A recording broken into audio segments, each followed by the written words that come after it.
follow traffic, clear visual approach, runway 4 right, maintain 17, John Austin, 5 mile final. 17 till 5 out. Addressing the top legislative and regulatory priorities for our industry in what promises to be an interesting year. From the National Business Aviation Association, this is Flight Plan, brought to you by Aviation. I'm Rob Finfrock with your trusted source for the very latest business aviation news and information.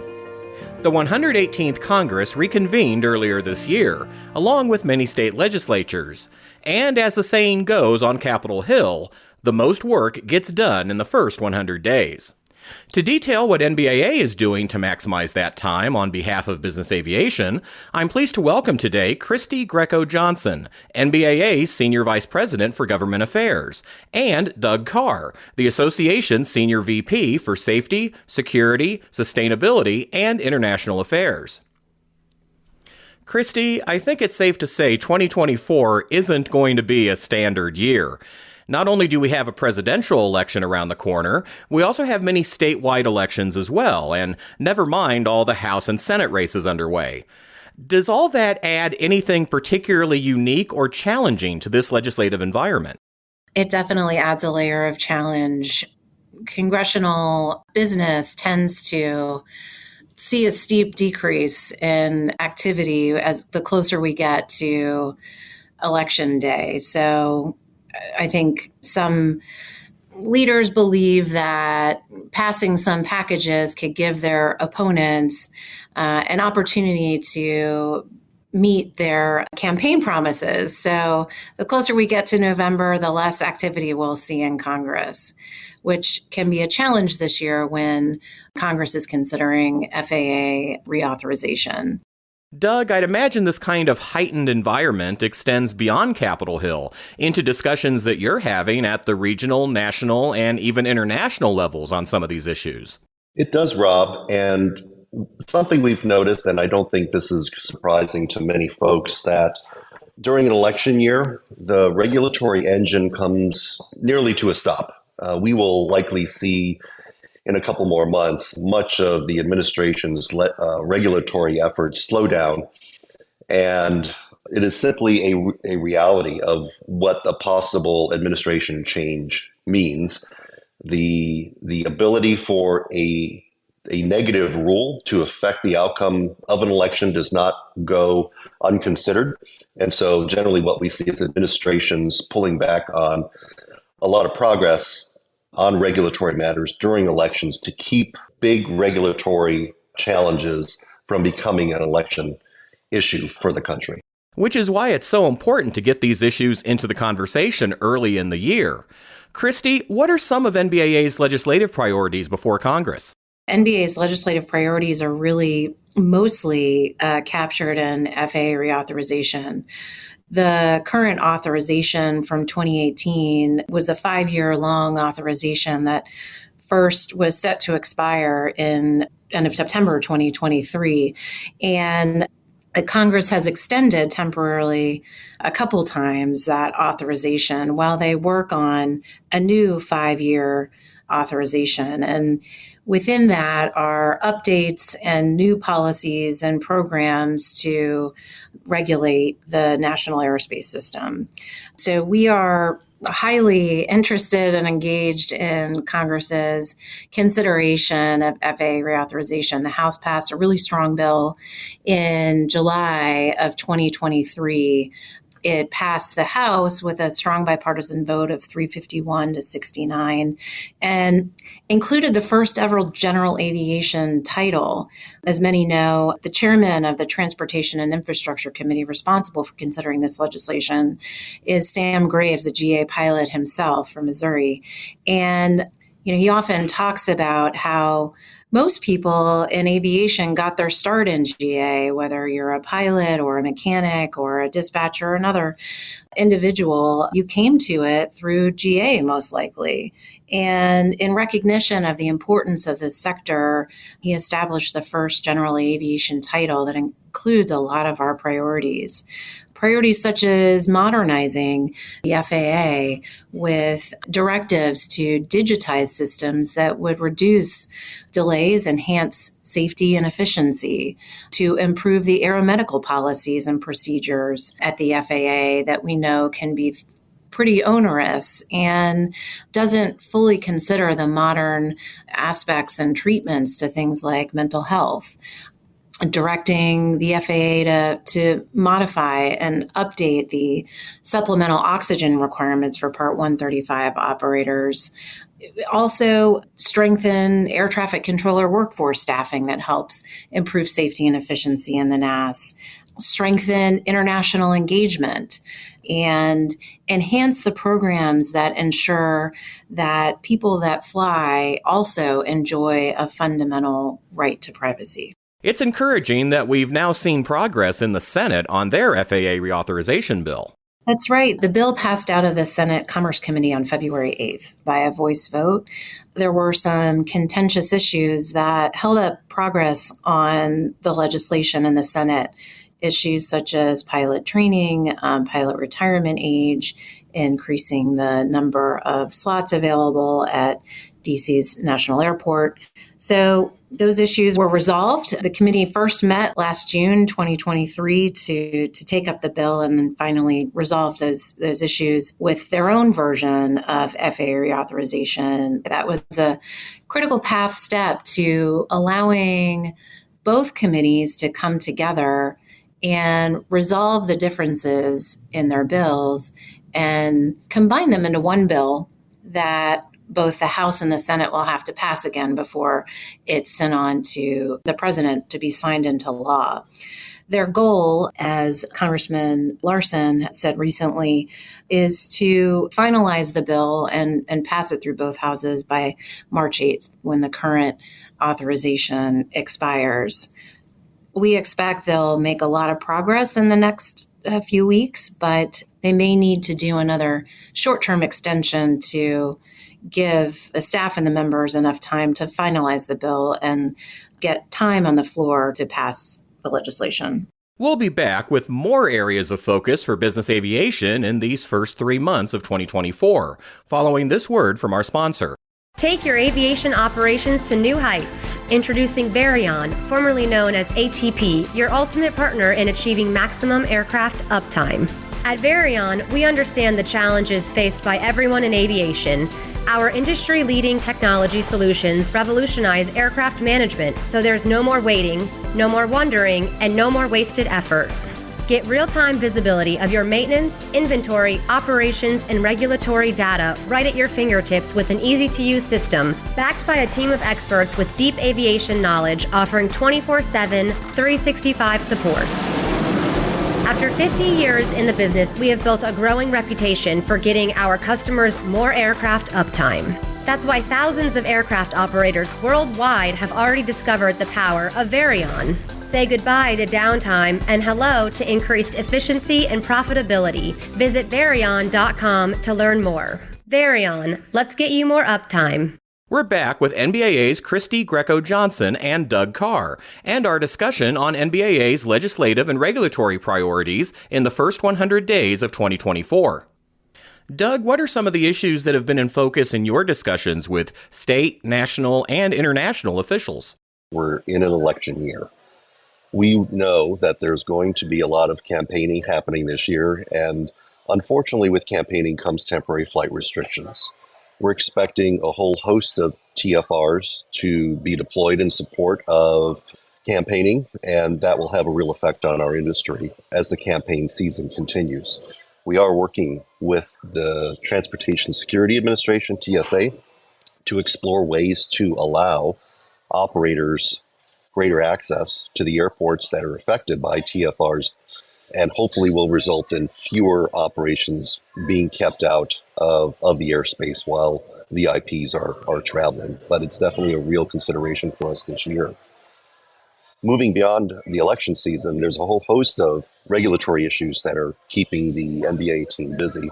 And I'll just go through a few of them here. Christy mentioned the focus in the FAA reauthorization about pilot mental health. And we are seeing a lot of work happening with the FAA an aviation rulemaking committee that is specifically focused on improving pilots' access to mental health and understanding if any considerations are appropriate for treatment that may facilitate greater access to medication while keeping pilots employed and their medical certificates intact. We believe that's going to have a substantial impact on the industry and getting pilots the help they need without having to worry about whether or not their livelihood is at stake. We've seen a few unfortunate examples of pilots that were unable to get help that they needed or felt that their self-diagnosis was a pathway towards losing an aviation career.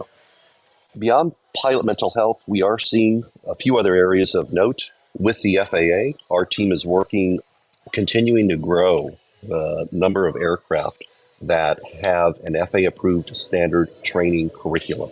What that will allow Part 135 operator to do is to adopt this training program that's been pre-approved for their operation, reducing the amount of time it takes to bring a new aircraft onto their certificate. We're already seeing improvements in the system as a result of this, and I expect this year we'll see another half a dozen or so aircraft added to the list, which will greatly increase the number of aircraft able to take advantage of this efficiency that NBAA has been leading for the FAA. A couple of other topics for us here. Customs and Border Protection, an important organization for our members that do any kind of international operations. CBP has been sharing a lot greater information with NBAA and others about what to expect when arriving at a port of entry in the United States. We know that each airport has some unique considerations, but it's also important that operators understand what to expect when they arrive. Previously, that information may have been difficult to get a hold of and make appropriate planning decisions. Now, with CBP leading this effort, we're able to share up-to-date information about ports of entries in the United States and what to expect. And that's really helping operators do a much better job planning for their customs arrival after they're coming home. Moving on to the security front, just for a quick moment here, we know that there has been a lot of news lately about whether or not there's an appropriate level of security for some types of scheduled operations within business and general aviation. Public charters have received some attention over the last year or two. Unnecessary perspectives, I think, from our view that aren't data-driven. But as a result, TSA is taking a look at whether or not there's changes that would be appropriate for operations conducted under the designation of public charter. I don't see that effort moving very quickly. In fact, there's still a lot of discussion happening at the TSA level about what appropriate changes could look like. And it's likely that most of those changes would need to go through TSA rulemaking in order to take effect. Yeah, Doug, thanks for mentioning the public charter issues. We're seeing FAA issued a notice of intent to review Part 110, which would impact the definition of public charter and those who operate. We have asked the FAA and TSA to ensure that any regulatory review be data-driven and not driven by the interests of stakeholders. Public charter operators have been serving rural and underserved communities across the United States for more than 4 decades in a safe and secure way. And regulatory changes can have a number of unintended consequences that really need to be examined before changes are made. We're talking about service to small communities and areas that have no commercial service. We're talking about impacts on advanced air mobility operations, which are scheduled to launch into commercial service within perhaps 12 months or 18 months. So this is an area that we're working on both in the regulatory space and the legislative space to ensure any changes are not negatively impacting our community and communities across the country. I understand there's also another state-level push to ban use of 100 low-lead aviation gasoline in piston-powered GA aircraft. Doug, please tell us about that. We're continuing to see all sorts of attacks on general aviation, largely based on avgas. It's being used as a rally cry for a decent amount of anti-airport supporters, and we're seeing just the latest example of that in Colorado, where a state bill was introduced that would have penalized airports that haven't phased out avgas by January of 2026. Our industry's government relations efforts on the ground seem to be working to get some of the most problematic parts of this bill fixed, but clearly this is an example of a lack of data fueling public perception of what's happening at these airports. And we're seeing data being used that was developed for airports in California that are now being used to support anti-airport efforts in Colorado. These general aviation airports, as everyone knows, are critical lifelines to communities and to the national aviation infrastructure, and will be playing a big part of opposing such draconian measures like we're seeing here, and to educate lawmakers and work with them instead to adopt more constructive policies. The transition from 100 low lead is an important one that we're prioritizing, and NBAA and all the other GA associations are working closely with FAA on a safe transition to ensure that communities in the air and on the ground are protected as phase out happens. But that has to be a closely coordinated effort. The wrong fuel in the wrong tank can have catastrophic consequences. And so, as Doug said, we need to maintain access to airports and airspace for general aviation and the businesses and communities that utilize aviation. And we have a plan that we're following and need to ensure that legislative attempts like this don't upend that joint effort. Christy, you and Doug have mentioned several areas in which NBAA is engaged to advocate for business aviation. Let's talk about the progress that's been made. And I think one key victory is that, as of last October, we finally have a new FAA administrator in place. Yeah, Rob, I think you're on point.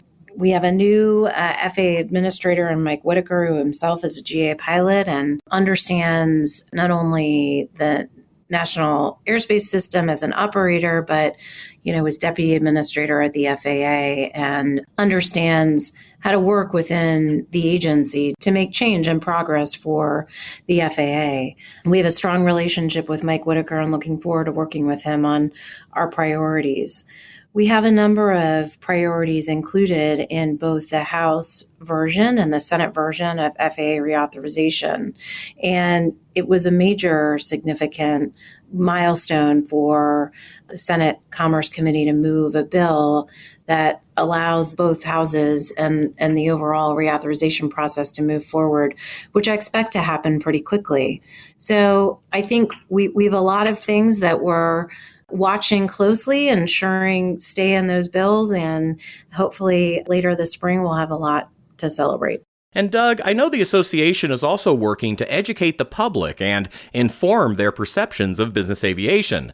Tell us about the recently unveiled industry initiative to ensure that business aviation's sustainability efforts and the industry's positive effects on communities are understood. Climbing Fast is our sustainability-focused messaging effort to encompass all of the great work that we've done over the past 30 years to now highlight business aviation's leadership on sustainability. Our message is being well received. We are seeing that with data and knowledge, opinion leaders and policy leaders are able to make informed decisions. And that's what we want to have happen. Business aviation frequently is unfairly painted in a negative light based on bad data, based on bad perceptions of the industry. And we're here to show the real good that our industry does, from connecting small communities and making companies more efficient and productive and creating humanitarian lifelines when after disasters, there's no other way to get supplies, people, and services into devastated areas. So we're really highlighting the positive benefits that business aviation means not only for small communities and companies, but also to our nation, and using that as a platform to highlight and showcase where business aviation leadership as a technology innovator really make substantial gains in efficiency and carbon reduction, which leads to our commitment to be carbon net zero by the time we get to 2050.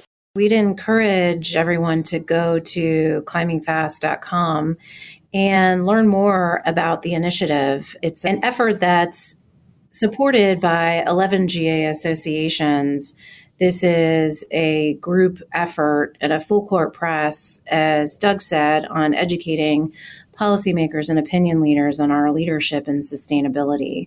We've built out an authoritative source in the website.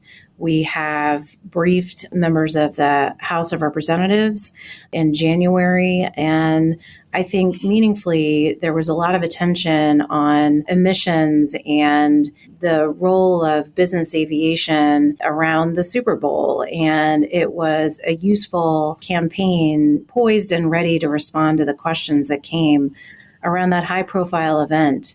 We were able to, as Doug said, explain the societal benefits of business aviation, the critical connection it provides to communities across the country, the edge it gives small and mid-sized businesses in a global marketplace, and the efforts, the legacy that our sector has on reducing emissions and advancing sustainability.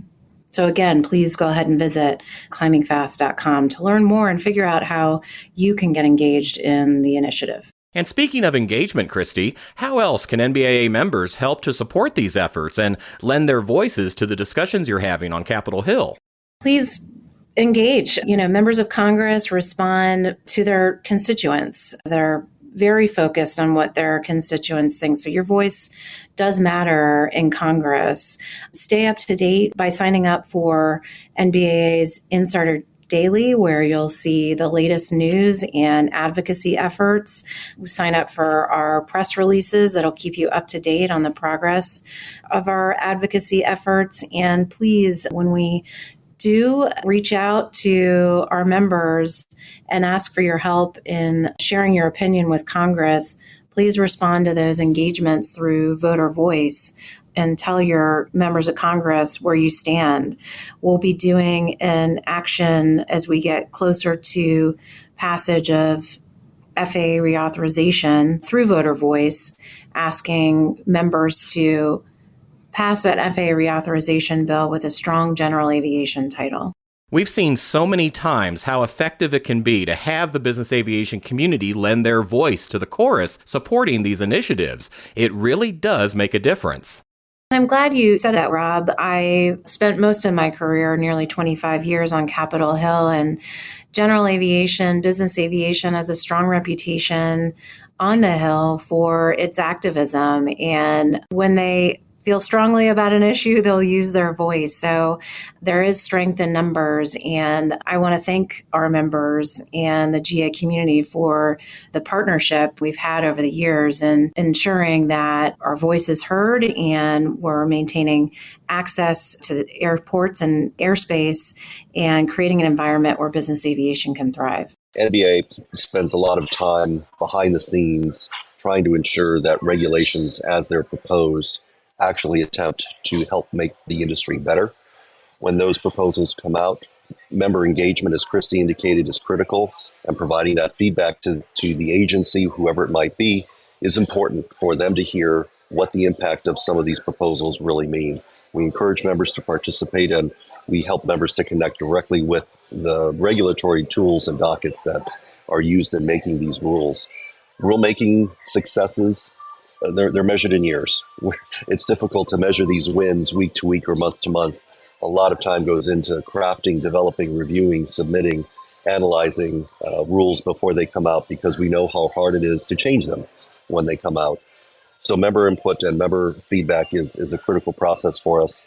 And the wins that we take are years in the making. And when we get them, we definitely want to celebrate, because we know how much work our members have put into this, and we know what the impact at the end of the day is going to be for them. You can keep track of NBAA's advocacy efforts on Capitol Hill and beyond through the association's website at nbaa.org/advocacy. And to learn more about the new Climbing Fast initiative, visit climbingfast.com. And that's the latest from the National Business Aviation Association.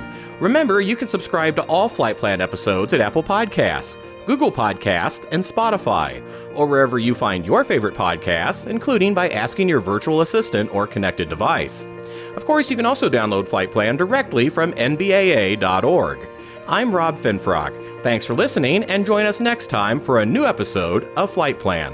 Flight base, sending on a 3500. We got him inside. We're still on effect 170 coming.